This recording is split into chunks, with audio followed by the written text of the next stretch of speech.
Türkiye televizya və kino dünyasının ən parlaq simalarından biri olan Aras Bulut İynemli illər ərzində keçdiyi inkişaf yolu və canlandırdığı unudulmaz obrazlarla milyonların sevgisini qazanıb.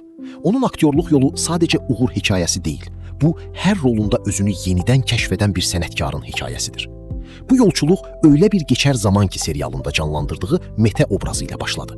Gənc yaşına baxmayaraq göstərdiyi emosional və təsirli performans onu qısa zamanda geniş auditoriyaya tanıtdı və böyük gələcəyin xəbərçisi oldu.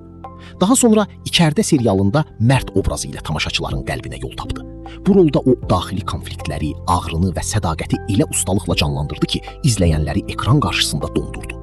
Onun karyerasında əsl dönüş nöqtəsi isə Çukur oldu. Yamaç Koçovalı obrazı artıq sadəcə bir rol deyil, bir fenomenə çevrildi. Güc, liderlik, sevgi və qurban vermək kimi hissləri bir obrazda birləşdirərək Aras Bulut İynemli aktyorluğunun zirvələrindən birini nümayiş etdirdi. Kino sahəsində isə Fələklə filmi ilə fərqli bir tərəfini göstərdi. Memo obrazı ilə tamaşaçıları həm kövrəltdi, həm də dərin iz